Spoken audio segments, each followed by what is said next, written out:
Okay, obviously I think one of the reasons that made not just Amiga successful, other machines like the PlayStation, and it's something that's a sort of rather dark subject, but it's part and parcel of it, is the pirate scene. I mean, any Amiga owner, I would guess, had a substantial collection of pirated discs. I mean, what were your sort of experiences with piracy? Was it swapping discs in the school, or did you open air markets, or did you have pals that had discs? It was a bit of everything, to be honest with you. It was mostly to do with school, because someone had a game and they had a list of games, and used to just either swap, copy them, and then no one actually sold anything at school, which is really good. But yeah, it was school and markets. You had a big market stall, and there was even copying games like in the boot of the car that they were that was fun to see, and everyone was gathering around, and it was big for like about a year. It was, and then it sort of obviously things happen in that time, and people stop doing it, and then but one person goes, another person will join in, so another person will set up the stall, and then but yeah, I did have a big part in the piracy, and that's what again sort of drew me in. I was young, I was 13, wasn't working, and to have like 5 games a week, and back then I could play these games. Yeah, you had the time to put in them. Obviously with schoolwork and everything like that, but the weekends, nothing to do, obviously go out. I mean, my dad was throwing me out at one point and said, "No, you've got to go out, you're going to be friends." I said, no, I'll be fine, they're still there, they're just doing the same thing as me. But that's another good thing. It's like, if one person's got a game, you would go around their house to copy it.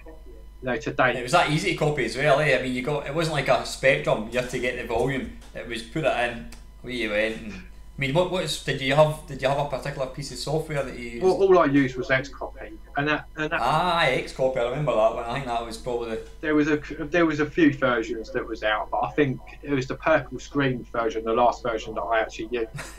And yeah, it was just 2 discs. I was even doing 3 discs at a time, because like when you run someone's house, you ain't got long, they've got dinner sort of thing. You get as much as you can. So we have to have the original in DF0, and then like 3 discs or whatever in the other drives, and always used to verify them, and you get that.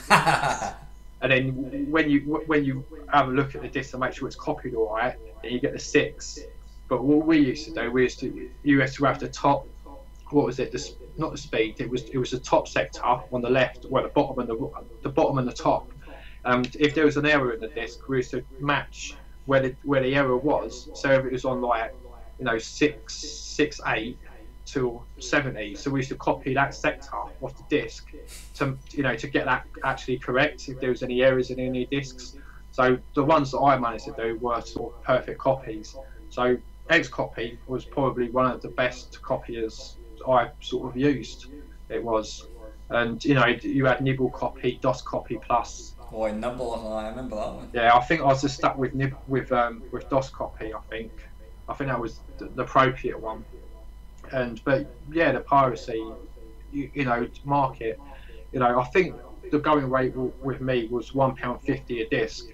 So £1.50, if it's on a 2-disc game, that's £3 for one game, and that obviously could cost 30-40 quid, or I don't think they were that expensive. I think they were about 20 to £27.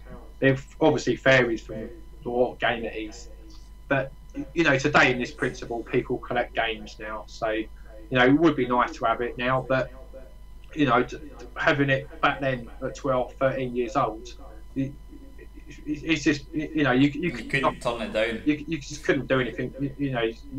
You had that game, you'll play it, you will. Yeah. But yeah, it's the piracy business. I feel that it made.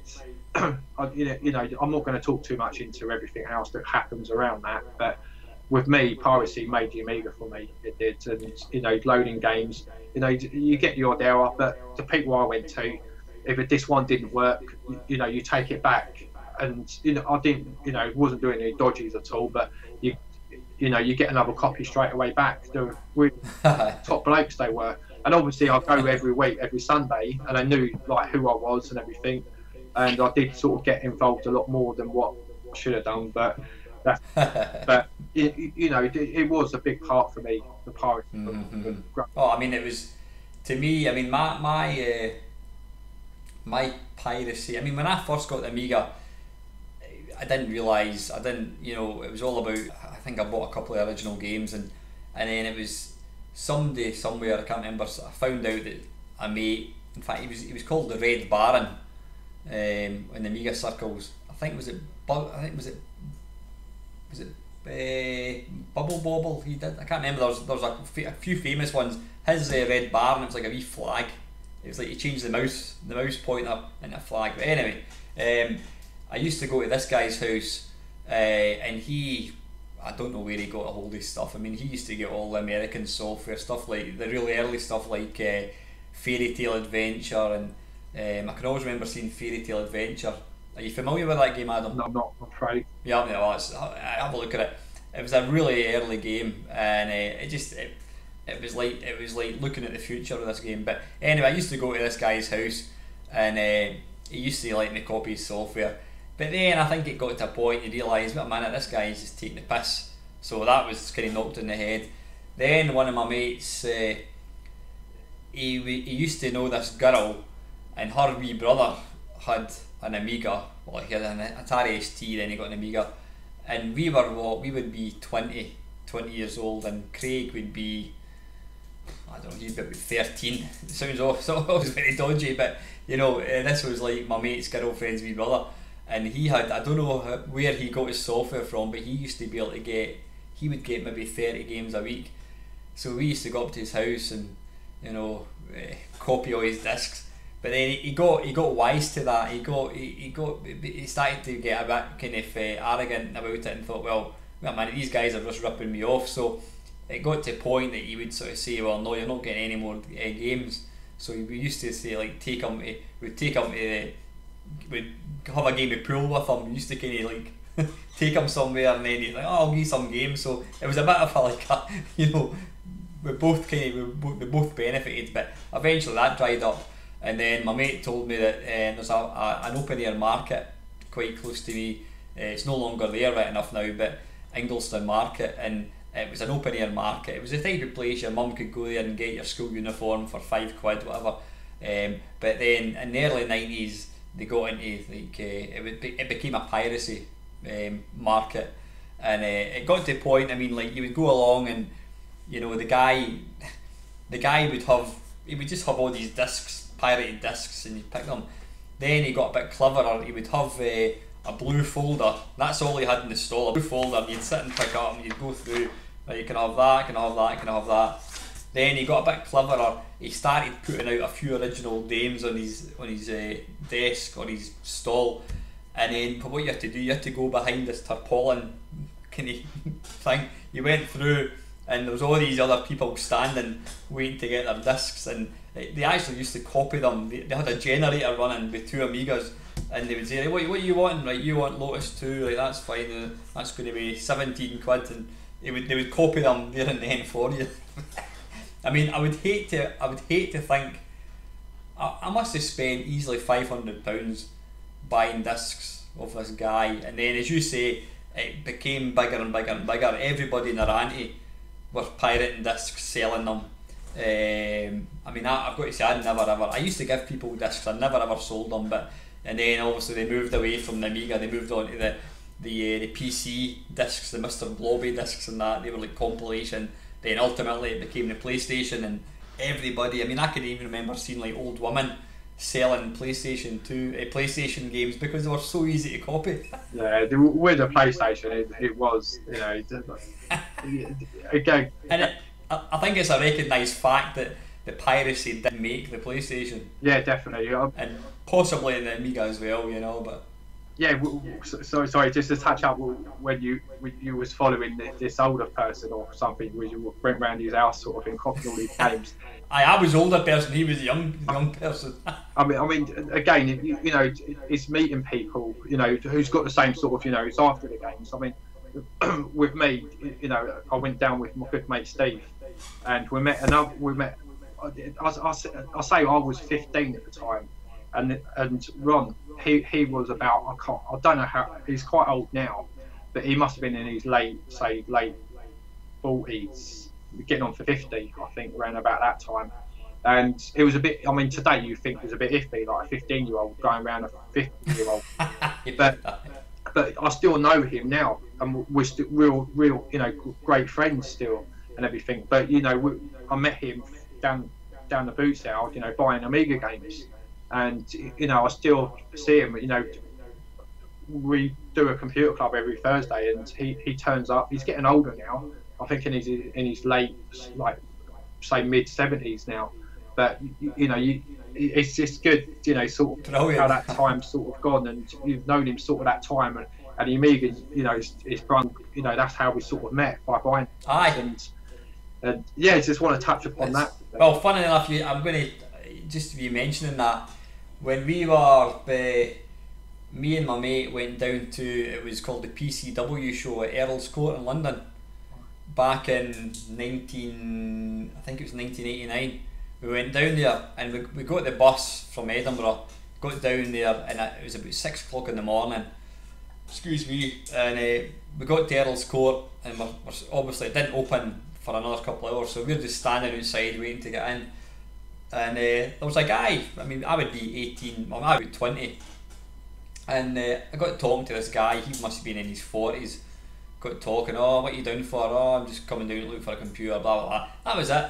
And then the doors opened, away we went, and never saw him again. Then we were coming back up in the bus at night time. Here's this guy getting on the bus clutching an Amiga box. And I'm like, oh, you got an Amiga? Aye.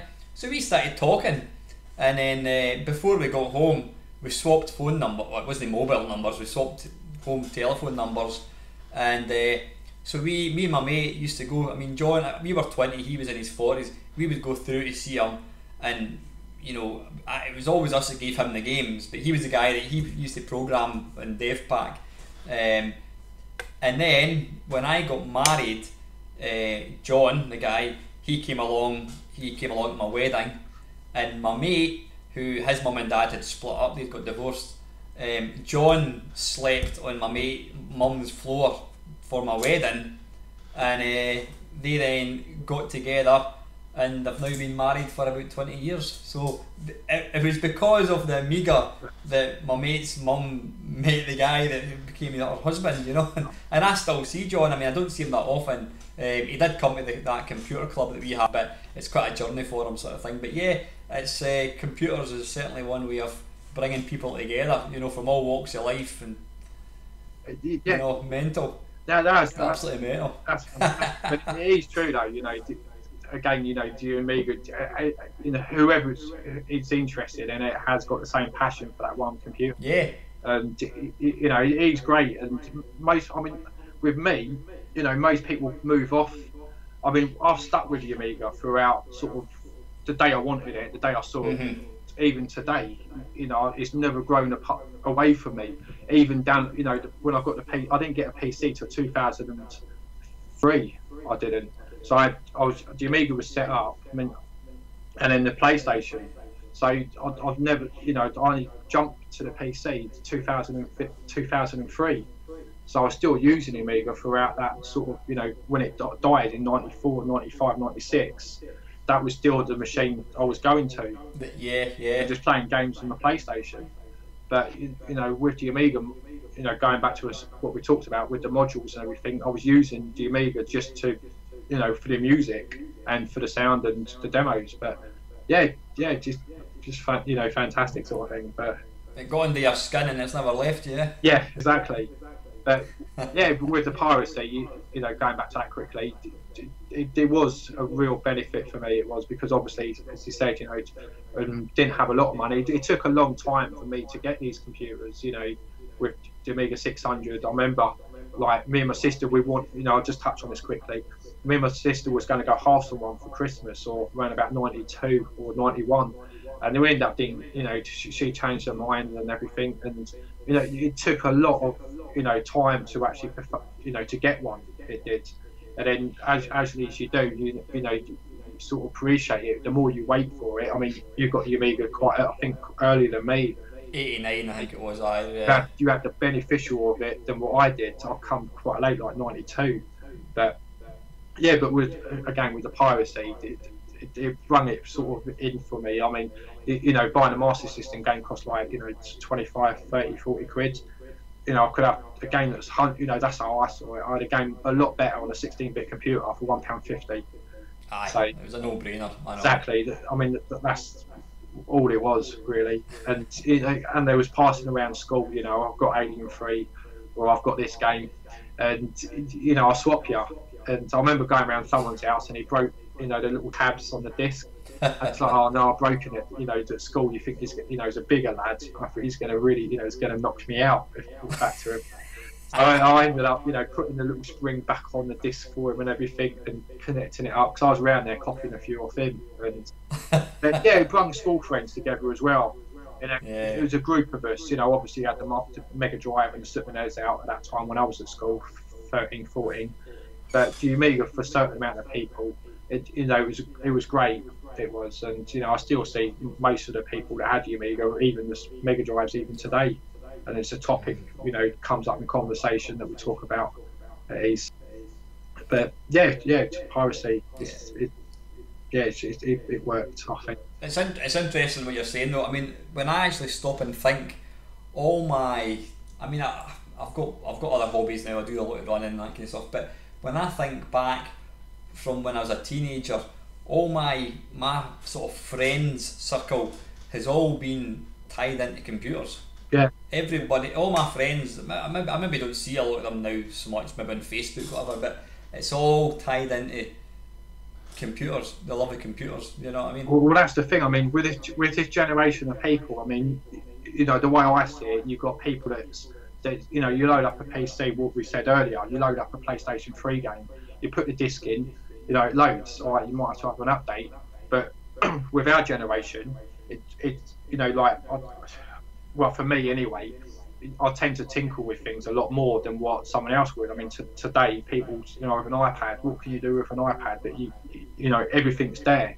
You can't. Well, I mean, obviously jailbreak it, sort of thing. But I suppose being too young then, if the Amiga was in that way, I don't know where I'm going with this, but I feel like the technology with the Amiga and the older generation computers, you could, you play a lot more with them, it's more open-ended, whereas it's not a closed system. You can go in and tinkle with it. And, Exactly. I mean, with the Spectrum, I remember typing out pokes, forever, typing out all these codes and everything to get a cheat in a game. That made me learn how to use a keyboard. With like an iPad, there's no, it comes up, but there's no physical key. Mm-hmm. And it's the same with tablets as well. And the consoles, obviously, with the kit, some have keyboards, but it's just really for games and a multimedia centre for watching films or whatever. But the technology now is a lot different to what it is like back then. It is. I think as well. I mean, interesting what you're saying. Back then, everything. I mean, that's it goes back to like the old playground argument, Commodore 64 is better than Spectrum, no, Amstrad's rubbish, BBC's are for snobby kids with money, blah blah blah. It was like, what team you supported in football, you decided I'm going to be in this camp, or this person's going to be in this camp. Computers had they had personality. The Spectrum had rubbish sound. The Spectrum could do 3D graphics, the Commodore 64 was rubbish. The Commodore 64, all the games looked kind of grey and brown. The Commodore had brilliant sound. The BBC had a great version of Elite. Every system had its pros and cons. Now, you buy a graphics card for your computer, you don't even mention it to anybody. It's computers now. I'm looking down at my computer here. A computer is just a means for me to do what I'm doing just now, talking to you or going online and checking my emails. It's just a commodity that is part and parcel of modern day life. Back then, you were really passionate about your Amiga. You loved it. It was like having your first car. It was like, this is my computer, and listening to what it could do. It just you thought it was incredible. Well, You know, and even sorry, I'm waffling a bit. Even like the music, like, you know, when I got my Commodore 64, the sound in it was just incredible. Some of the sound effects it could make, the music, and what made it incredible was because it was coming from this little £200 grey box that was sitting underneath my TV. Then when the Amiga came out, it was putting out stuff like Jesus and Ease and this really, really good music. And what made it incredible was because it was a computer that was making the sound. Now, when did you last play a current gen computer game on the PlayStation 3 and go, bloody hell, did you listen to the sound in that Last of Us? Oh, that's amazing sound. You just take for granted. It's like watching a film. You play it and it just washes over you. Whereas back then, you really, really appreciated what it was doing. You think, this machine is making this noise. That is astonishing. Yeah, I think that links to what I said previously. I mean, it's all on CD now, obviously, and you know, the developers are just coding the game with the music, but you know, it's not synths, it's not samples. You know, like music developers, Alistair Brimble, how far he's come. You know, he started off on the Amiga, Chris Hackenberg as well. But I mean, they've done other, you know, obviously other titles prior to that, I guess. But you know, they actually developed the music that the machine could run. So it's using its physical hardware on the actual computer. With a CD, okay, the computer's like the console PC is taking that music, but it's using as I said, it's using a backing sort of track or whatever, you know. It's pre-rendered, it's pre-recorded, isn't it? But the computer, like the Amiga, even like the C64 and everything, you know, when music was music on a computer, it's using the actual physical. Well, I'm getting confused right now, but it's using a dedicated like hardware to produce it, and not, you know, functioning the music. It's not okay. It's playing off. Yeah, I think I know what I'm saying. I mean, one thing I would never ever do, I would never ever put on a soundtrack from, I don't know, Halo 4 or whatever the hell it's called. I'd never ever do that. I'd never listen to a music on a new system. But I'll still put Monty on the Run on in the Commodore 64, or I'll, you know, Turrican or Hybris, any of these. You know, I'll listen to music as you do as well. You'll sit and you'll be watching the TV, whatever, and you'll be listening to Amiga music, whereas you'd never think of putting, I think I'll put Call of Duty music on and listen to it. Yeah. It's like watching a film. It just washes over you, kind of thing. Exactly. But yeah, as you said, I reckon it, you know, you wouldn't, you know, but it's all nostalgia for me anyway. You know, listening to tunes and then re-listening back now. I mean, it wasn't long ago. It was only about a week ago. I was upstairs in the loft playing Amiga music, and to cut this whole thing quite short, I met Elaine in '96. I've got the 1200 in '94, so I only had 2 years before I started going out. You know, I turned 18 in '96, so I started going out drinking and everything. And I met Elaine, but you know, I only had that time, and I was upstairs in the loft playing a couple of modules, and I'm thinking, this is the time when I met you. You know, we're sitting on the bed. You know, obviously I didn't have a CD. I don't know. I didn't have a CD player at the time. That's why I was using my Amiga a lot between '94 and '95.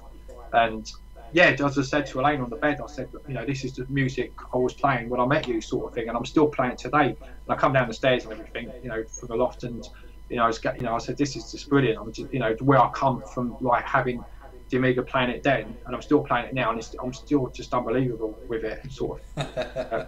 Yeah, just wanted to touch on that quickly. But I know.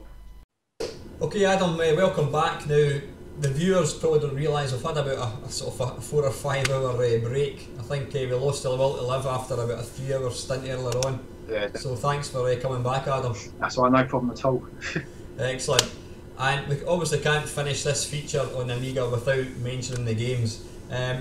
Without putting them in any order, Adam, what are your 5 sort of favourite games, most memorable games? If you just give me the first one, what we'll do is you can tell me about it, then we can take a wee look, you can have a wee play of it, and you can talk us through why you like it. So, game number 1. Right, the first game I'm going to choose is Sensible Soccer. I'm going to choose a '95, '96 version of it. The reason why is because we left college, And I had loads of, well, a couple of mates, Mike and John and Dave, 3 good friends, come over and was playing sensible soccer, was doing tournaments, everything for the whole summer. And it's just the management, after they left, I was continuing. But the whole game is just fluid and it's playable and it works absolutely perfect. There's nothing more you can say about that game other than it's absolutely brilliant. Perfect, yeah.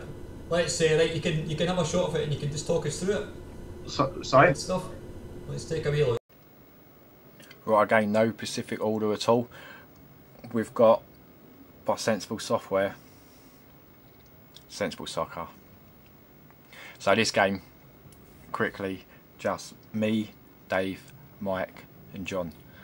Just 4 of us sitting here pretty much the whole summer of 95, 96, during our school holidays, our college holidays, every sort of Saturday, just bundled around my house. A couple of times around Dave's house, a few times, and we just sat and played this for all the time. And unfortunately for Elaine, I met Elaine in 96 as well. She had to sit through it all. So we're sitting there playing, what you call it, playing sensible soccer. So I'm going to be QPR. We're doing a League Cup. So much you can do. You can do like the World Cup tournaments, just everything. We're mostly done like a tournament between 4 of us. That took about an hour and a half to play. So we've got I didn't see what we had then. But teams, some of them I can't remember, I should do, but Trevor Sinclair, and Ian Holloway, Andy Impey, it's like Andy or something, McDonald, Danny Maddox. But you know, just having that team sort of thing, it's just mad. So we're playing Nottingham Forest. Stuart Pearce. Didn't see who else was in there. But yeah, the 1200 version, if you push F9, you get the little S spinning on the top right hand side. So that's quite unique. It is for this. Oh, I roofed it. So QPR shooting upwards and Nottingham Forest shooting down. 2 goals. I haven't played this for a while, I haven't, so probably not going to be that great, but no, close. Lucky I didn't have anything like Arsenal, because I used to get decked, I did. I'll always either QPR or England. Now, I think Dave was Newcastle, not Newcastle, he's Liverpool. Mike was Newcastle and John was Arsenal. So obviously QPR's like the weaker team out of everyone, but when we did like national teams, it was always England. I can't remember if John was Brazil. Dave was Italy. He's a squad. Dave was Italy or France. Who was Mike? You know what, I can't remember who Mike was. Like on the national teams.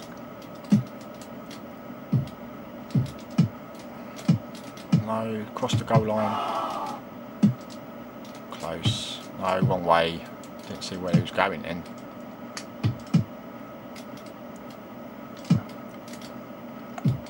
But with this version, it's sort of awkward to dribble the ball. I think the previous games, like Sensible Soccer 1.1, what Alan was talking about, was it was easier to control the ball. With this version, the ball tends to move. Well, it could be the other way around, but as I say, we're pretty much stuck with this one.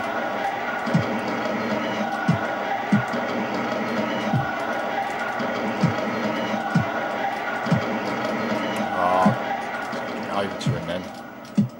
Close. 44 minutes, so coming up for half time. I think we've got enough time to do the second half.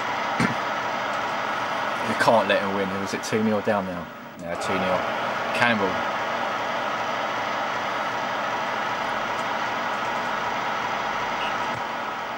I think this is when football was football. And it's decided all to go over to all money sort of thing, but I'm not getting involved in that. I'm not. I thought I could go down. See, I moved with the joystick then. And I think the previous versions actually the ball stuck to your foot, so it's a lot easier to control.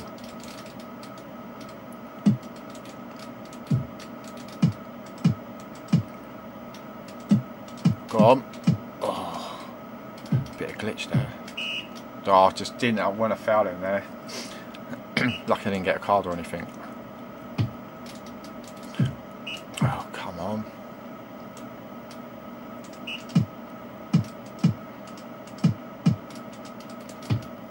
But yeah, it's just the thump of the ball, like thump, thump. It's just. I remember playing this when I had it connected to my stereo, and all you heard boom, boom, boom all the time. And it's quite cool because, like, obviously nothing's happening. The crowd's like quite quiet.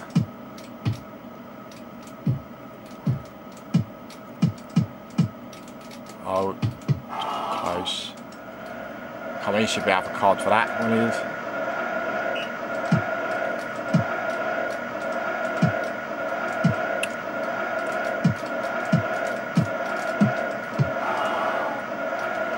"73 minutes, I don't think we're going to get a goal." And Campbell scored 2. Oh, come on. And if you tap left, you get your sub bench up. So if you tap left, you get your subs. Normally, when I do corners, I just like hold the fire button and just go for a header. But I don't even think we're going to get a corner in. Go on. Tempted to shout, "Come on, you arse." But it's just so much playability in this game. Oh, one way. You know, it's just draws you in. Especially if you've got mates around and you're doing tournaments on this.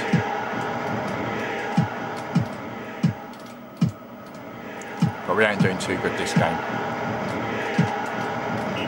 Nah, 2-0. Weren't too bad. I'll probably get it back later on, but that's a quick look at sensible soccer 95-96. Right, next game. Just give you a little bit what happened there. QPR 52%, 48%. Nottingham Forest had more on target, only had 2. Oh well. Great stuff. Well, it comes as no surprise probably that probably my favourite Amiga game of all time is Sensible Soccer as well. Specifically version 1.1. The first version, the Sensible Soccer, I don't know if you played it, Adam, it had a rather dodgy goalkeeper. Yeah. You could kind of score almost every time if you hit the ball diagonally. Yeah. So they brought out an update. Now 1.1, I could kind of manage that game. Further sort of versions like World of Sensible Soccer, I wasn't that good at it. I felt it was more difficult. So let's take a wee look at me playing the game and I'll tell you why I think it's ace. Yeah, this is Sensible Soccer. This is version 1.1. The reason I plumped for 1.1, as I've just mentioned, is the goalkeeper's AI was improved. They were just a wee bit rubbish in the very first version. But subsequent versions of this game got a wee bit too difficult for my liking. I was able to play this one a wee bit better. But absolutely stunning game. Wow, just seeing that menu again takes me right back to sort of 1995, 94, 95. Let's go for a wee friendly. Now it's obviously, for the purpose of this, it's got to be Scotland versus England. Now I do know that England in this game are actually quite good, so it's obviously highly unrealistic.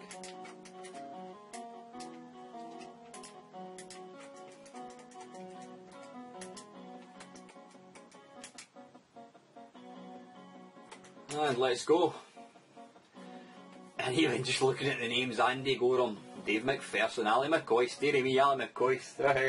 We're talking, yeah, mid-90s. Now, why does Michael Keaton have a blue top on? I don't know. It's one of the first games that I knew about.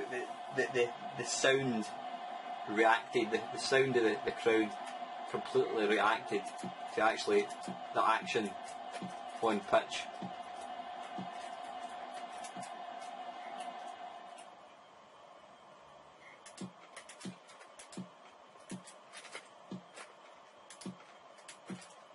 Oof. And it's one of these games when you take a shot and you miss,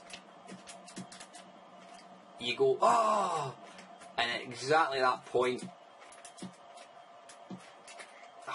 exactly the same point, the computer goes, ah.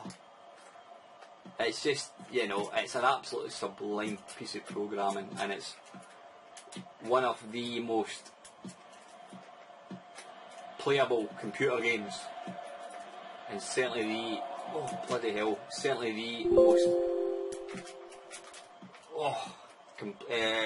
playable football games bar none. Give me this any day over FIFA.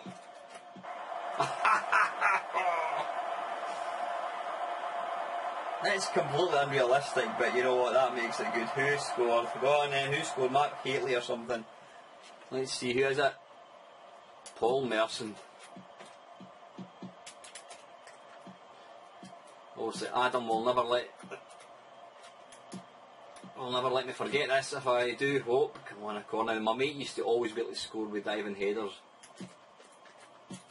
Ah, come on! But I actually used to be pretty nifty at this game. But it's been a while.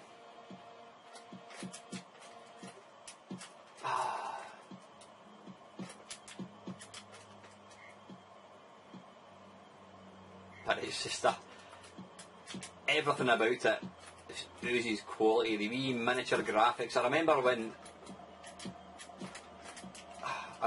I first saw this, I got a demo on, I think it was Amiga Power gave away a demo, and I just thought it looked absolutely rubbish. And then when I actually played it, I can remember telling my brother-in-law about it, and he came up, and wow, we were absolutely hooked. Absolutely hooked. You know, we'd play for hours and hours and hours. But we would, at work, there was a guy at work had an Amiga, and what we did was we used to take it and we used to play our games, save it to disk, and then take the disc into work. And then I would play my games and vice versa. Oh, come on.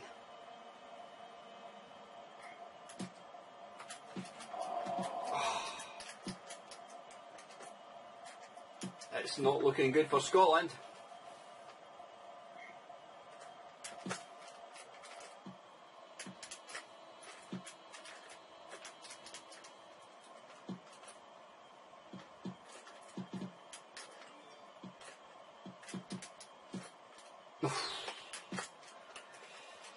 Time's running out, guys. And I think the old magic has deserted me. It was always easier to score going up the pitch for some strange reason. Now, the way to play this game is not the way I'm playing it. It is to do a quick passing game. I'm just trying to play the long ball, which is rubbish.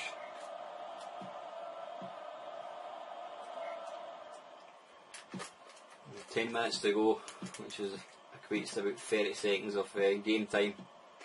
So, barring some sort of miracle, it's not looking good for Scotland. It's absolutely not looking good at all. No! I'm actually tempted to erase this and re-record it. Gary Lineker. Oh, even a wee consolation goal would be nice, come on.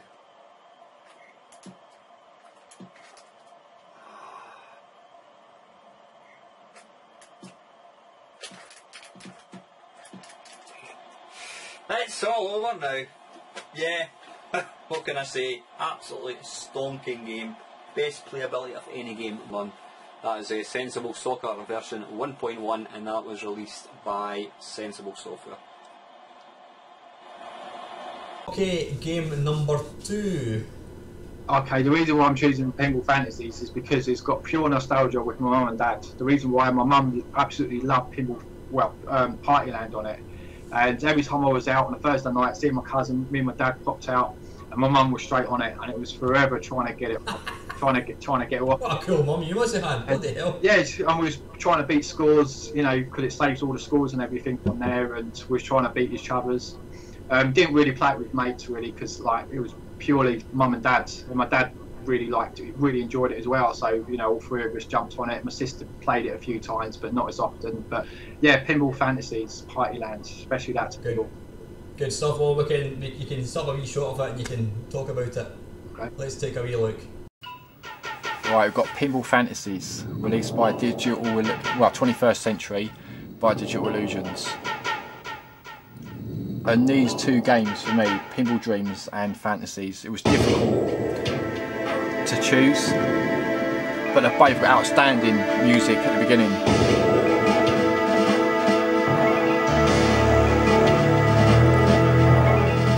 Bit interlace there. So it's 4 tables, Partyland, Speed Devils, and you push F, well if you push it out, it swaps. So you've got $1 Million Game Show and Stains and Bones. So the one my mum and dad used to play, while I'm choosing this game, is Partyland. So again, I'm playing the 500 version because that's the game I played. There is a 1200 version with more graphics, you know, better colour and everything, but that wasn't the game that I'm going to choose. So I'm playing the 500 version. So F1 to start, up to 8 players. So you push F8, and it's up there. It's just gone from 1 to 8. So obviously it's only me that's playing this time. So use the shift keys to use the flippers, and then the space bar to tilt like a real pinball table. And you've got the little button, or what are you going to call it, a little pin down the bottom. So if your ball's lost, you might be able to nib the ball from the middle. Sometimes it bounces off, and sometimes you can tilt like that. You could have tilted it off.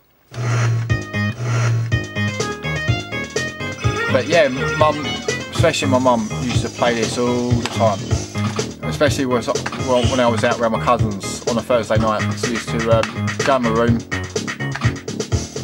load this up, and she didn't get off it. I had college the next day, and then with Pinball Dreams, I think it was like 6 in the morning, she was on it. I think I had the Amiga set it up in the front room sometimes, and yeah, she was just never off it. But it's just so many memories, just hearing the sounds and everything.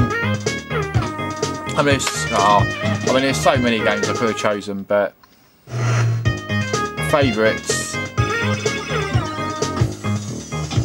the last ball. I ain't doing too well. So what you got to basically do is hit party down in the middle. So you collect different the lights, like hit the ducks, then you end up getting a letter. You get bonuses like these as well. Either give you 5 million, gave me a crazy letter. I was lucky. And if you keep doing this, it goes up to like 5 million. So if you go around the game, then you would get another letter, like 5 million or something. It's a good way if you're behind on score, and these gives you your ×2. So if you hit the puke up there on the bottom left hand, on the bottom sides, you get like ×2, ×4. So when your ball goes, you get more score. Oh, not a great day, but I'm gonna have another go. I don't think that was good enough. It's only 4 million. Here, if you get the matching letter, well, the matching number, then you get like an extra ball.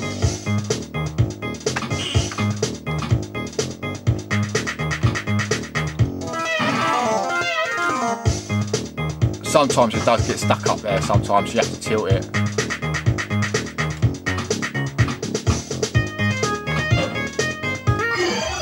So that's 2 cyclones. They add up at the end, like when your ball drops.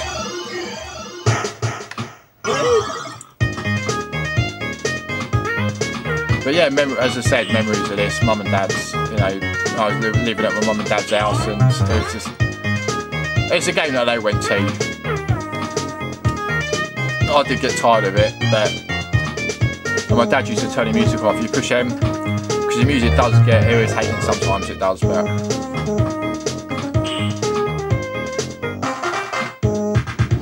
so I've got a P there.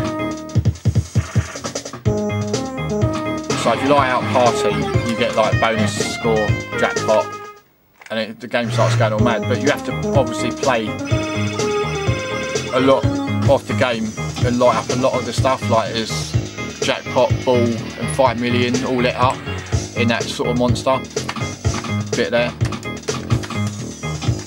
Because I didn't hit anything, it would give me another ball. What I'm going to do now, I'm going to quickly just... Number 2, in no particular order, I'm going to go for Hybris. Have you heard of Hybris? Yeah, it's a shoot 'em up, isn't it? You have, oh, there you go, yeah. It's quite an early game. I can't remember the name of the company. Was it Discovery Software? I think it was. I'm not 100% sure who done it. Yeah. To me, what made the game, it was one of these games. I think it spooled the levels in real time, so you didn't really get any loading as such. But the music was absolutely top notch, and it was a great shooter as well. So let's take a wee look at Hybris, and that's by Discovery Software. Okay, this is Hybris, obviously. Now, again, this is another game that was made by Discovery Software, quite an early adopter of the Amiga. I think it was a US company. Now, the sound in this game speaks for itself, quite literally.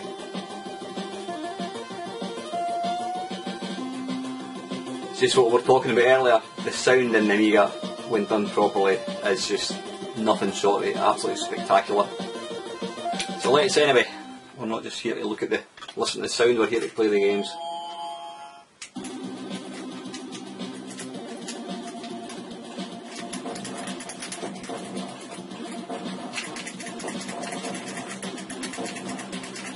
It's very much in the same sort of mould as Terracresta. Oops, sad daisy.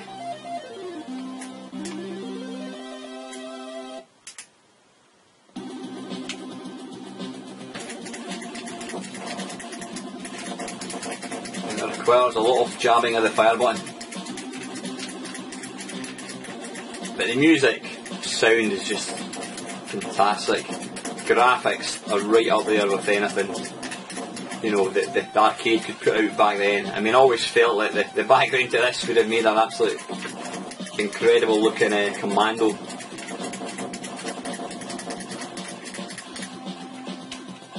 I've probably got the wrong type of joystick for this game, because your thumb gets sore very quickly. But yeah, it's kind of similar to sort of Terracresta as far as you've got the power-ups. You've got these kind of barriers which you can't shoot, which the kind of barriers hide behind. But the sound in this is brilliant, really big, deep, kind of bassy explosions. And one thing that was fantastic as well about this game is there doesn't appear to ever be any loading as such. It just kind of streams the sound, it streams the level as you're actually playing.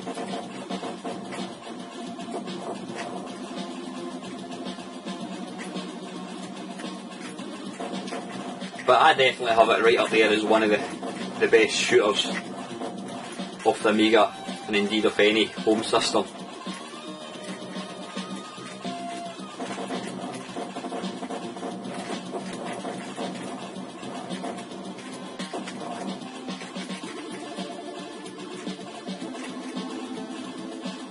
It's really such a joy to play this.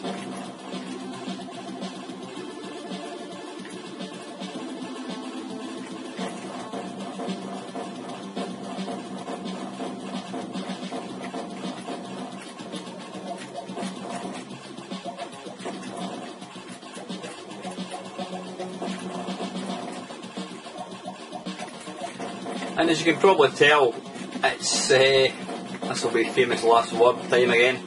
It's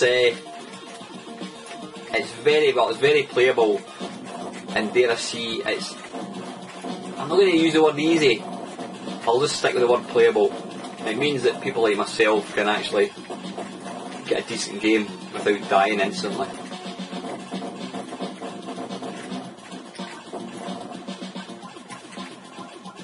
And even better about this game is, as far as I'm aware, it was only ever released for the Amiga. So if you want to play this game, you need to get one of these bad boys.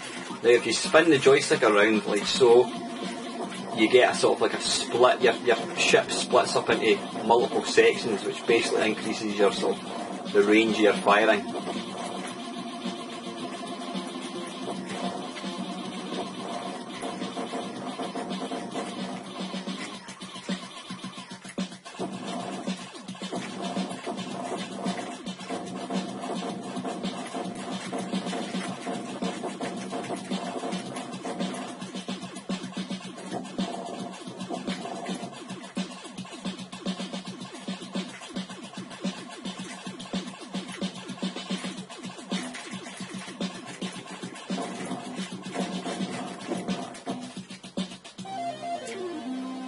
Anyway, listen, that is Hybris, and that is by Discovery Software. Adam, game number 3, what's it going to be? Oh, I'm going to choose Lotus Turbo Challenge 2. The reason why is because it's a fluid game, and it's one of the first games that I was at when I got my Amiga. It was one of the games I was playing forever, you know, just trying to get better and better at the circuits, the speech, the music at the beginning. Just everything about the game is just pure genius. It is. I know it's ported to other systems, but the Amiga version for me was just outstanding, and the whole game is just genius, really. Yeah, had the did it not have the kind of the built-in CD player kind of thing? Yeah, no, that was Lotus 3. That was. Oh, was that Lotus 3? Was it? Ah, right. But yeah, Lotus 3 was good, but you could either change the sound effects, but it was more futuristic, Lotus 3. But Lotus 2 was more sort of arcade, sort of realism. I know you had the jumps and everything you had to go over, but you know the whole game. You know when you go down the hills and up the hills and the Elise and the Lotus Atlan, and then the tunnels as well. You know with the echo when you go through with the engine noise, just everything. You know it's just Eric. The what was it? The fog level. You know just the loading screens as well. You know everything about it was just awesome. Well, let's take a wee look. You can talk us through the game as you're playing it here. Right, next up, need I say any more? Lotus Turbo Challenge 2.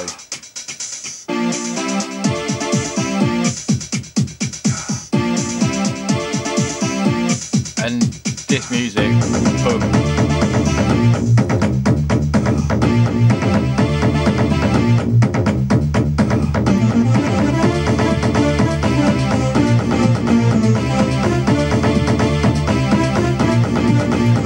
Showing you a bit of the cars, but everyone's seen this game. Released on the Mega Drive.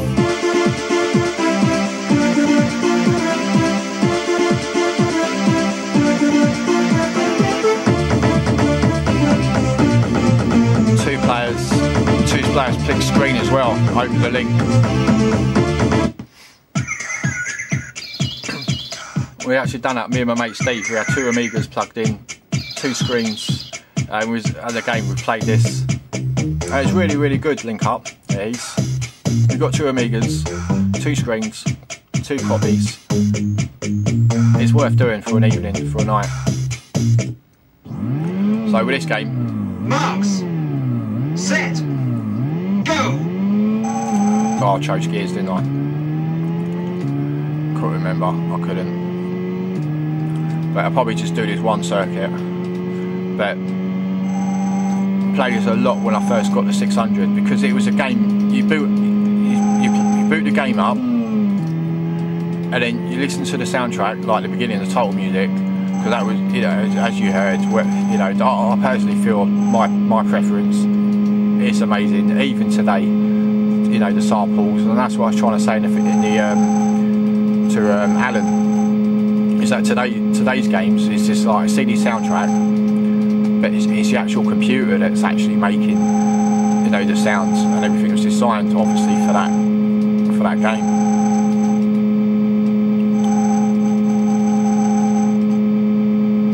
I think the last person that played this was Luke. I think I had him down on a Sunday afternoon. We'll run the 600 down and had a quick game of this. I used to remember this circuit, like all the corners. I used to. But yeah, as I was saying, so this and Swiv used to put Lotus 2 on for the soundtrack. Crunch. You used to have that blasting through the stereo, and then obviously you just see how far you get on the game.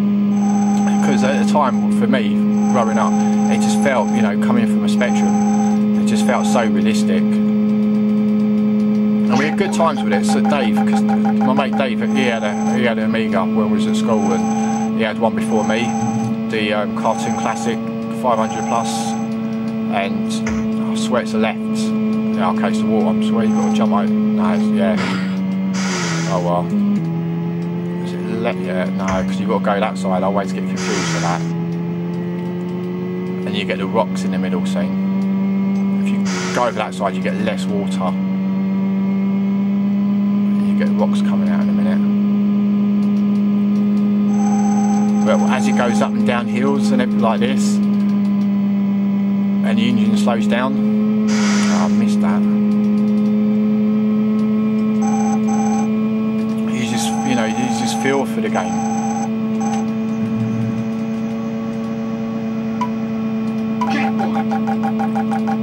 And the sample speed, you know, the checkpoint and everything, and the sound of the engine, and just skidding. And on the next level, you go through like tunnels and everything. It's all dark in the Elise. No, this is the Elise, isn't it? I get confused now. It must be the Atlan.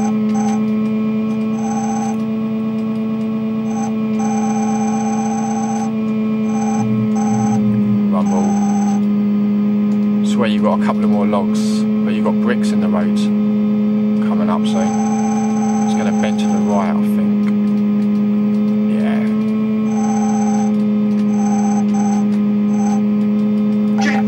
There comes the like stones in the middle. But yeah, just pure playability. You know, it's one of the, as I said, you listen to the soundtrack at the beginning, and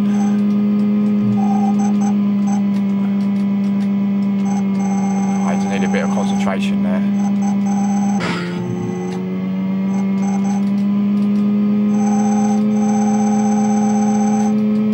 And on the other level you get like skid marks. I think it's the fog. I think it's the fog level.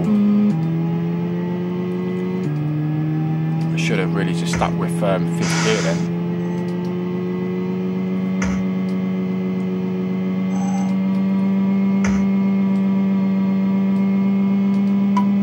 Congratulations! You know, as I say, from the start to the finish, game just brilliant, pure nostalgia, music, everything. Anyway, that was Lotus 2. Let's move on to the next one. My number 3, I'm going to go for another Discovery Software game. It's Arkanoid. Now, it's, to me, it was one of the first games that I ever owned in the Amiga, and it was a moment of realisation that I had a machine in my house that could play arcade games. It was arcade perfect in every single possible way. You know, even mouse control. Obviously, the original was a spinner, I think it was, but just absolutely awesome conversion. So let's take a wee look. This is Arkanoid by Discovery Software. Okay, this is the rather sublime Arkanoid, released by Discovery Software. Obviously based on the Taito arcade game. Now, how do we start?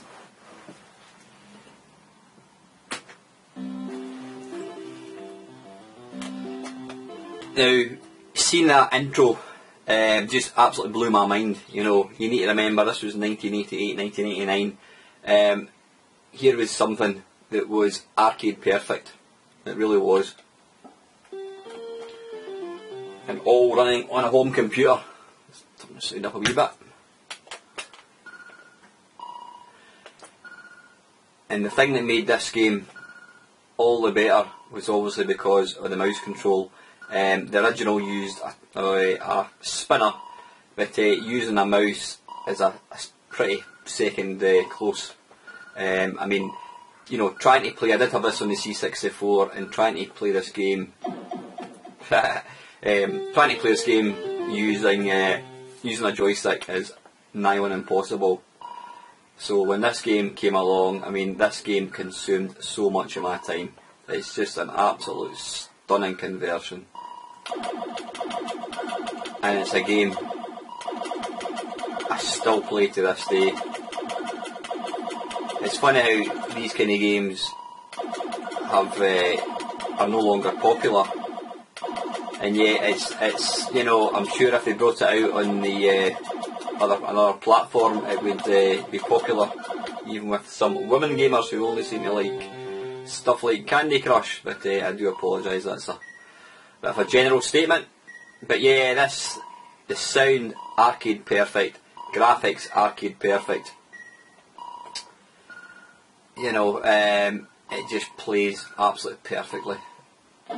To me, it's one of the perfect computer games. It really is.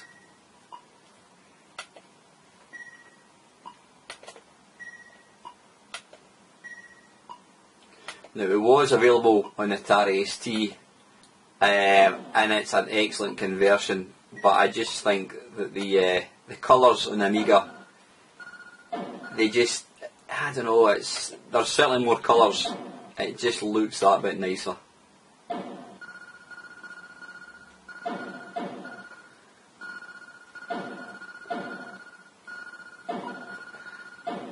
It's a game I really need to start playing to see if I can complete it. I mean, I don't think I've been anywhere near completing the game.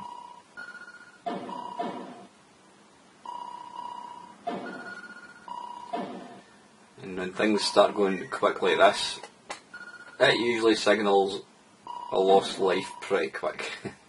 Especially when you've got that many blocks still to come.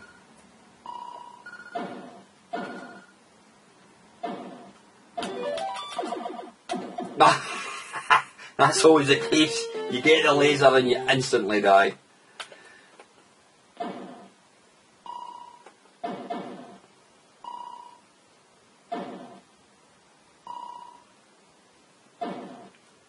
But it's an absolutely sublime game, it really is.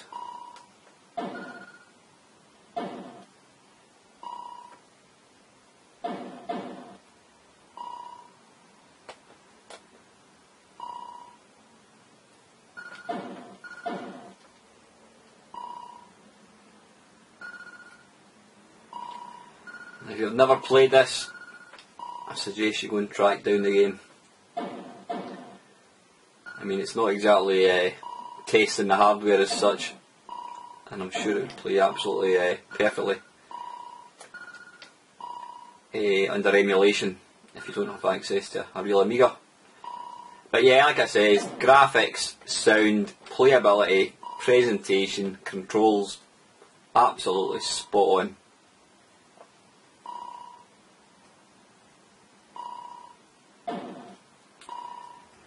And it's for all these reasons why it's one of my most memorable Commodore Amiga games.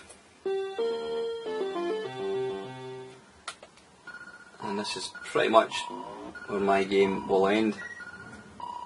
And you don't want a laser here because you've got the gold bars, which you can't actually destroy. We'll try and create a bit of an angle to try and get it to go up.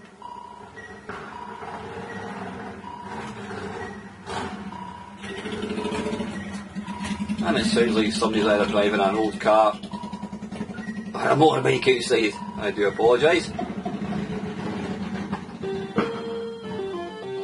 And by the sounds of things, it sounds like it needs a bloody good tune.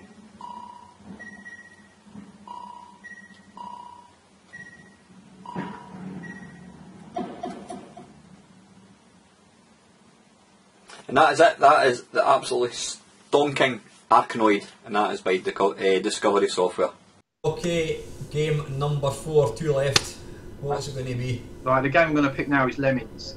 The reason why I'm going to pick Lemmings is because it was a game before I had the Amiga. My mate Dave had it before me. He had the 500 plus, the cartoon classics, and it was the game he got for it. Captain Planet wasn't. It was good, but Lemmings, just, you know, the pure puzzles.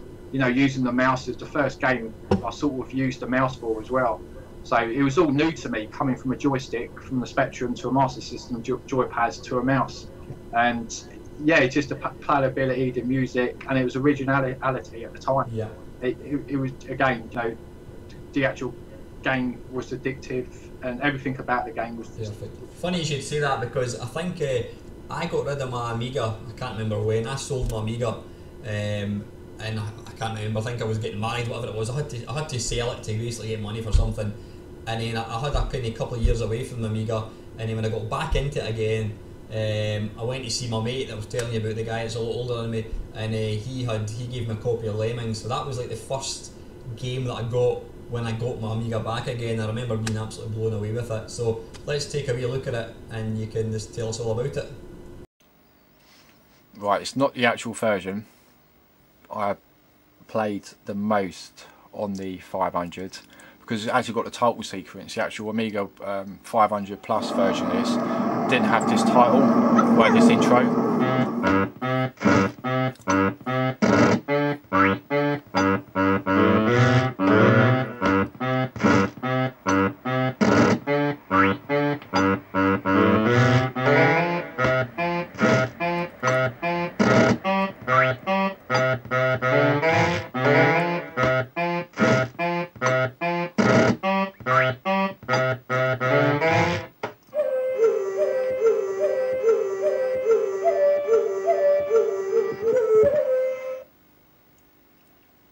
Yes, by cyanosis, obviously it's Lemmings. So we're going to choose one player on fun. So the reason why I'm choosing this is because Dave, again, he had his 500 and I thought, wow. And it, I mean, my cousin had one, but I was mostly, like Dave was the person that I actually managed to play a lot around his.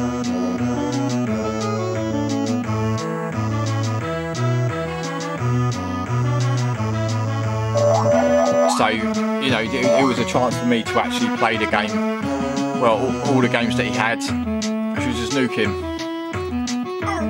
So you double click on here, and he should get there in time. Just blew him up. It's only when you get loads of them, it is. So I only needed 10%. It starts off really easy, but the music, I think that this level was actually on the, what you call it, on the advert. This level was, but yeah, the whole idea of the game is to save the Lemmings, stick them down in the so they need umbrellas. So you've got buttons here, so you've got like a climber who builds like what you call it, like bridges, a digger that goes through sort of walls. He digs sort of down, as I remember. So I only needed 10% there as well, but as I said, the levels are sort of really, really easy. That's why it's called fun. This one, you've got to stop them. This soundtrack's, yeah, I can't, it's just mad. Yeah, it's just like it too much.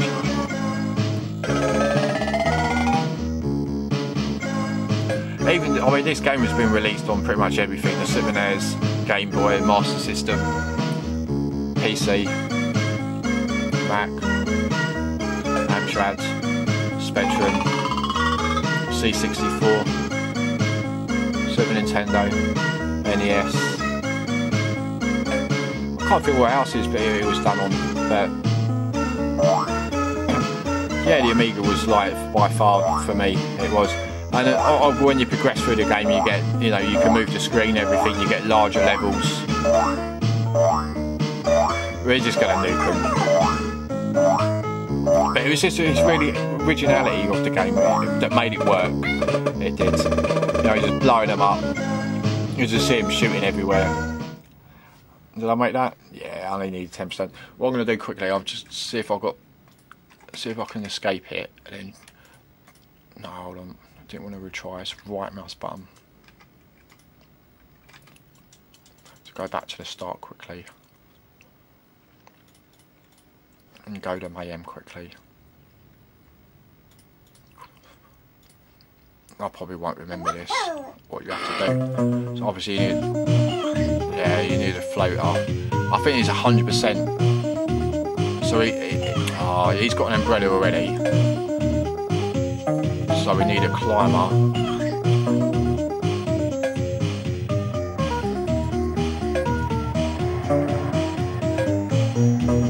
Yeah, I missed him.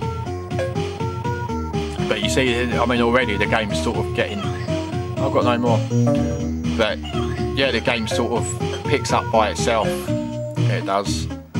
So what we got to do now is climb over here, over this bit here. We've got to try and get up there, so you've got to build like these things left, right, up there. And that's where the home is. So you can see, like, you know, the game does progress and it does get a lot harder.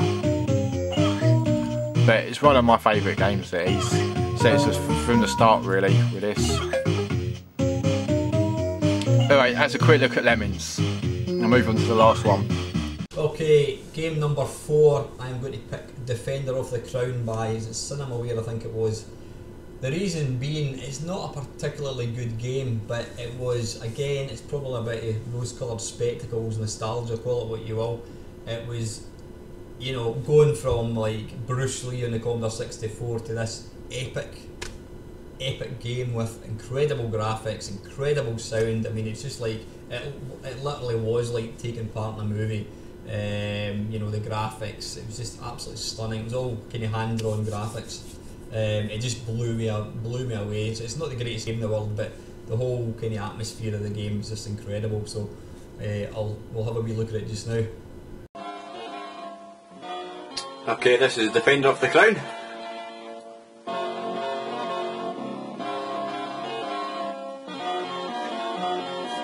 Released in 1986, as you can see there. This game just it really changed for me what was possible with computers. You know, it was literally like taking part in a film. Stunning presentation. I mean, the graphics, some of the sort of static graphics in this game are just incredible. You know, and you need to remember, we're talking 1989 here. Now you can get to go any of the 4 guys you want to go. Now I always went for Mr. Longsword, who misses, because he was basically average at everything. He wasn't bad at anything. He was strong at swordplay.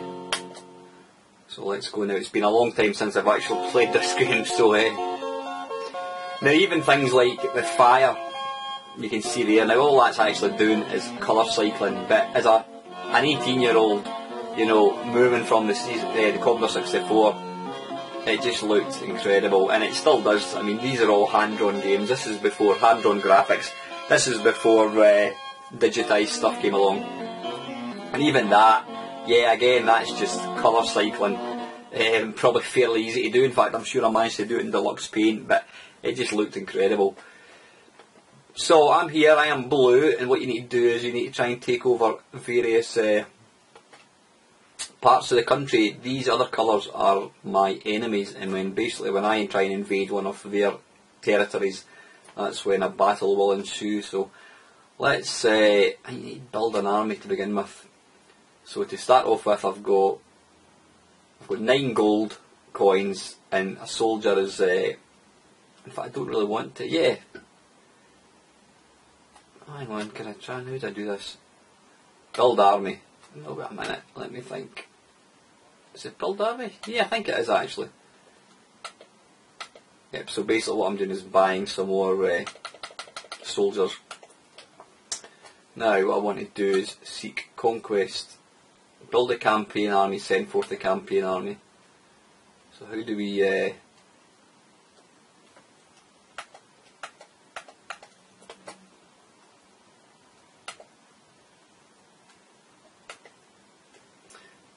How do we build an army? Warrior campaign. You build a campaign army. There we go. So yep, these are the guys that I've got in my castle. So I'll take 10 of them with me. Don't have any knights or catapults. Send forth, and then you can then move in, and then take that over, and then it's other players' turn. So it's kind of turn based. You can see here, up here, income 4, treasure 6. The year is November 1149. Now what I'm going to do is I'm going to move, so I'll seek conquest, send forth, I shall move up here, wherever that is. The geography of the UK is not the greatest. You can see there my treasure is now up to 13. So what I'm going to do is I'm going to build an army. I'm going to put one knight, and I'll just leave it like that. And we shall seek conquest. Now if I move in here, but let's move up here. Send forth. All of the men in your army are killed. There you go. So top tip, don't go on a conquest with only 7 soldiers because they'll all get killed. So what I now need to do here is build an army. In fact, yeah.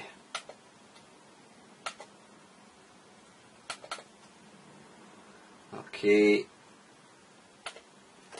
Now let's get a slightly more robust army. Let's go for 20 soldiers and 2 knights. So I should hopefully stand a slightly better chance. So let's go and try and take over here. Lord Reginald's fronts the Boer's army, blah blah blah.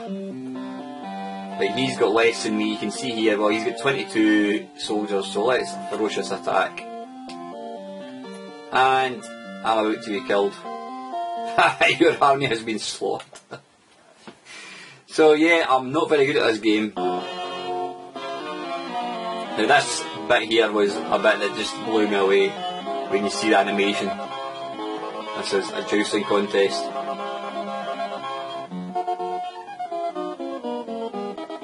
But you know, these graphics are just, even now, glorious. If you look up here, you will see there's some slight animation. I think he turns his head, he's moving.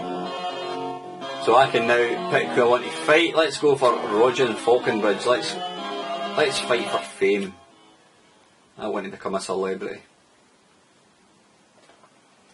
And then you actually get the animation of the joust. This is as hard as nails, this bit. You can see here. It's going to start to run.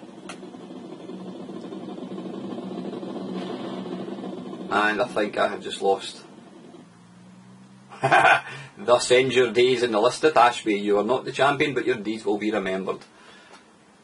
Anyway, listen, that's you know, it's a stunning game. The graphics are incredible. Music is just to die for. Yeah, it's possibly not. It's possibly not the deepest game in the world, but you know, it's such a fun game to play, and it really was. It was just an indication of just how powerful the Amiga was. And it was a sign of things to come. So, yep, that is Defending the Crown, and that is by Cinemaware. Yeah, that's it, 4 down, last one. What's it going to be? Right, the last game I'm going to choose is Monkey Island 2 by Chuck's Revenge. The reason why, because the storyline is absolutely brilliant, well set game. It draws you in, and everything about it is just pure genius by LucasArts. You know, it had the sketches of Star Wars, no spoilers. And for me, it was just playing it after school, trying to complete it, staying up late, and just trying to complete the whole game without achieving. Yeah. Obviously, you had more than one disk drive, because if you had one disk drive, you wouldn't have chosen that. Exactly, but no, even from having all them discs, it made the game just that much more to play. You know, it wasn't just a sit down for 5 minutes to play. Really, you know, you just got you got drawn into it, and you just wanted to get to the end. You know, as the levels progress, you learn more.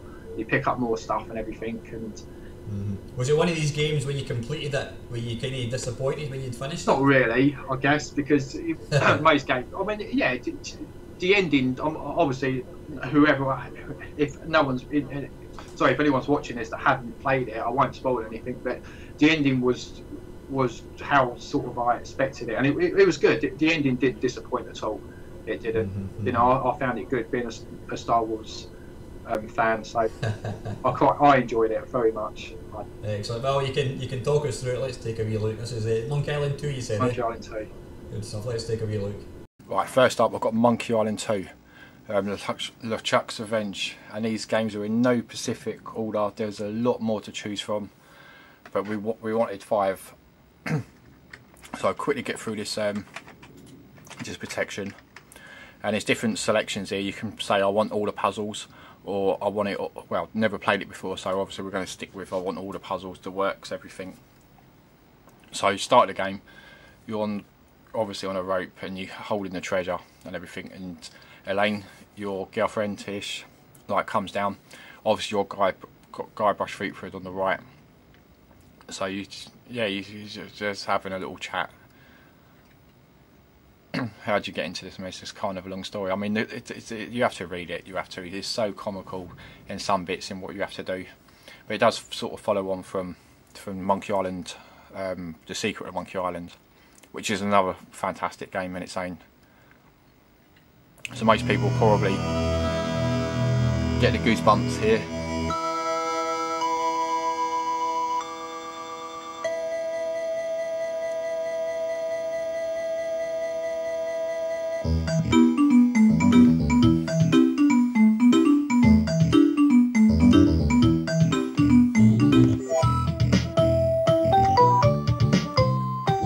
And even playing it, you know, playing it now, I don't think the game, you know, still a laugh to play and everything. But I remember playing this.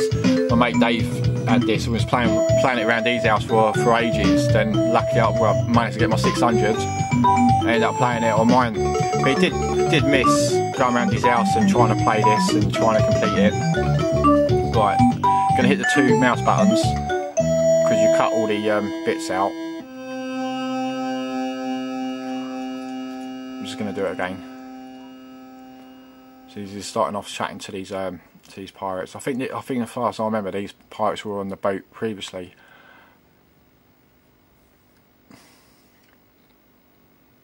It's been such a long time since I played this now.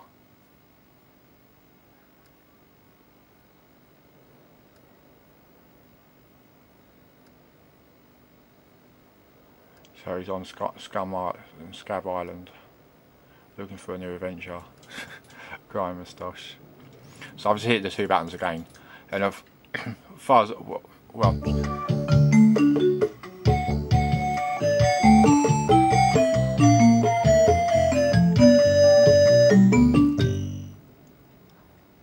it's probably going to make me want to play this all over again. I remember here you get robbed, is it Lego or something, that just robs everything of you. That's all the money there, all the jewels and everything you had from the previous game. I think the monitor needs to be pushed down just a touch. It doesn't matter. Most of the game is like this, pointing and click, and you've got to say the right things to say. But with this dude, it doesn't matter what you say, he's going to rob you.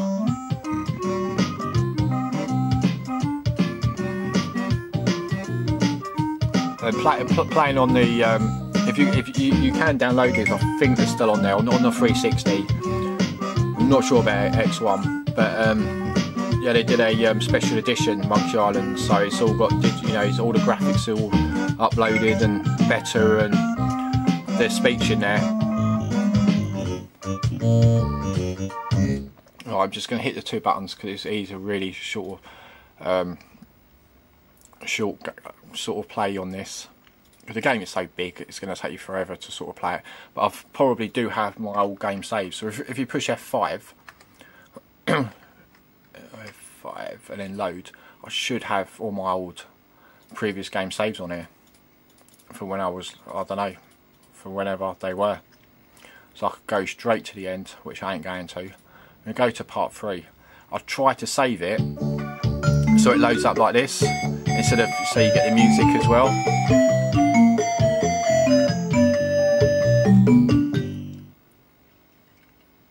But I won't do any spoilers. I won't. Oh, I think this is the bit, it's just a maze. There's a snake in there, isn't there? Yeah, I hate snakes, I remember this bit. I do. But yeah, this is a lot further into the game, so I'm obviously not gonna spoil it. See if I get that music again. Yeah, I've got it. It was difficult because, like, I was playing it on floppy, these game saves, and when it's loading it's difficult just to save it because it's still loading the actual game. But yeah, I don't want to spoil the game. If no one's played this, or if anyone's watching this, then it's a fantastic game, and that's why it's one of my top games. I think I loaded level 1 again. Yeah, I thought so. But yeah, that's sort of enough for Monkey Island. What we will do is not actually the end. I hope not, anyway. But this is generally near the end, so you can sort of see what's going on. But anyway, that's enough Monkey Island 2. Yeah, I'll move on to the next game now. I will. Alright, thanks. Cheers.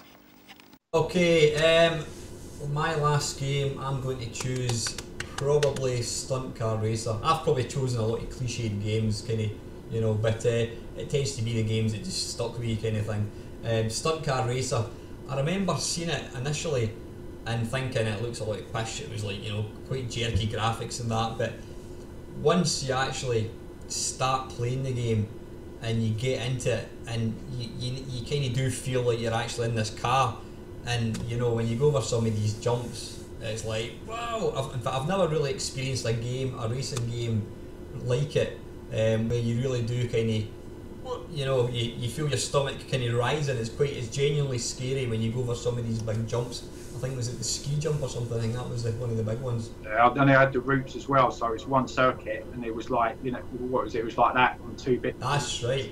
But yeah, what you said, you know, the game, you know, it's one of the choices I could have made, because the game is really, really good as well. Yeah, it's actually one game I'd love to see a remake of. Yeah. I'd love to see that, but for some, I don't know if Jeff Crammond would ever think about doing a remake. You never know. You know, we can maybe once she's watched this video. If you're watching this, Jeff. But the trouble is, though, you know, it will be all texture mapped and everything, and it would probably lose something, wouldn't it? I mean, a wire, I don't know about a wire, you know, like a 3D wire frame of it might be good, similar like Driller, but you know, yeah, the game is really, really good. I played it a hell of a lot, and I did. And it's never really been done since. So anyway, let's take a wee look at it, and we'll see why I think it's such a good game. This is Stunt Car Racer. Yeah, this is a Stunt Car Racer, written by Jeff Crammond. Was it Microdeal? I can't remember the name of the company that actually made it, but it was Jeff Crammond that programmed it. Now, it's a fairly simple sort of menu system. You've got single player league. Now, interestingly, you could actually link up via is it a null modem cable, or was it an RS232 port? I can't remember exactly. I think it was a modem cable. You could actually connect two computers together and play this, you know, simultaneously, each with your own screen. Now, I never actually got to do that, but I think that would have been pretty wicked. So I'm going to go for the single player.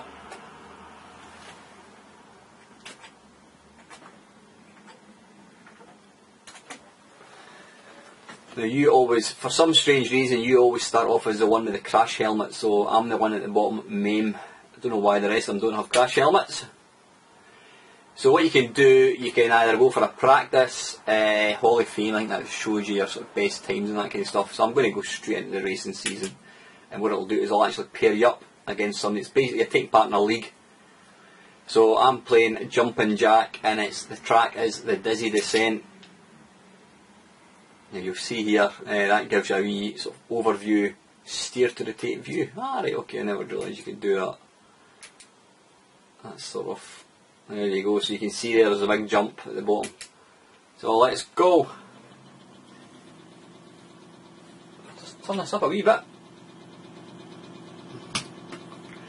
Forward, hold it forward, accelerates, and fire button does a boost. I would have probably preferred to have the accelerator as being the fire button and pressing forwards to do the boost. But you know, it still works. Now, it might look, in today's standards, it probably looks quite jerky. But you know, back in 1989, it looked the dog's bollocks. And indeed, even now, once you get over the sort of the slightly not glitchy graphics, the slight kind of non-smooth frame rate, it really comes into its own. And I'm about to die here.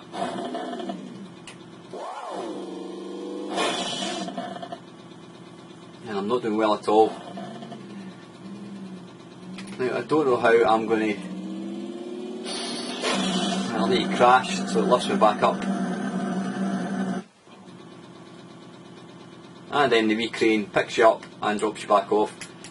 Now, you can see at the bottom left it says B49, I think that's, or sorry, the figure at the bottom is 2037, whatever it is, that's the distance, it's got a minus sign, that's how far behind I am from my opponent. So I'm obviously getting my arse severely kicked.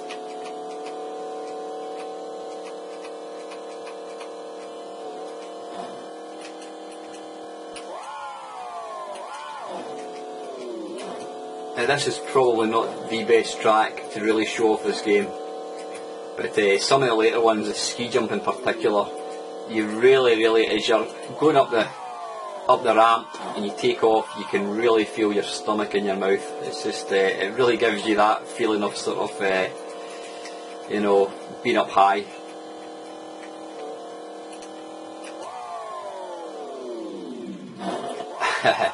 At the top you can see you've got a kind of barrier, a protective barrier now.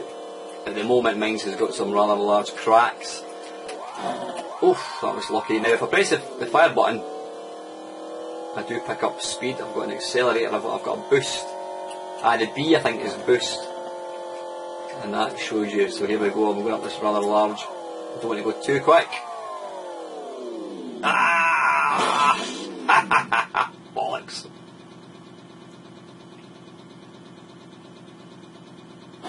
Smack. It can be a frustrating game, it really can, but once you just start to get used to the handling of the car, it really feels like you're actually there. It really does. But this again, why is this one of my favourite Amiga games? It's just, it was a new type of game. I'd never seen anything like this before. I mean, driving games on the 8-bit machines ordinarily were pretty rubbish. You know, they just didn't have the horsepower to really pull them off.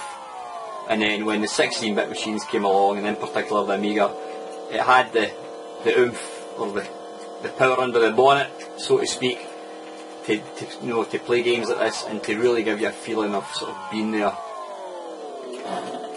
I can imagine playing this on an accelerated Amiga would be something pretty special, you know, if that frame rate was just to be improved a wee bit. Oh. Now obviously the computer guy is, oh there you go, he's just won the race. So that's me, I can't control it anymore. So anyway, yeah, listen, that's Stunt Car Racer. Okay, that's Stunt Car Racer.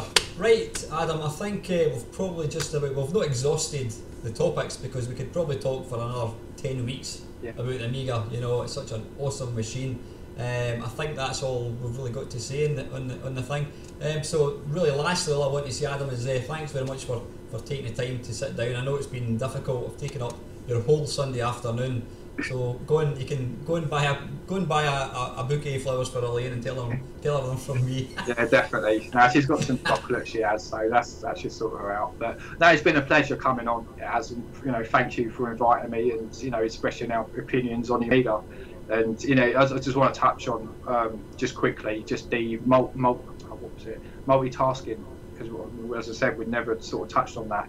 But hopefully we'll try and get another video up a bit more in depth in things, and, you know, just a little bit more what it can actually do.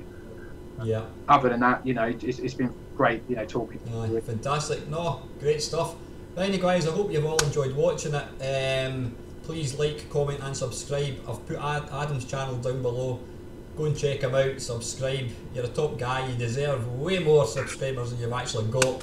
If one of these bloody big channels would give you a shout out, you know what I mean?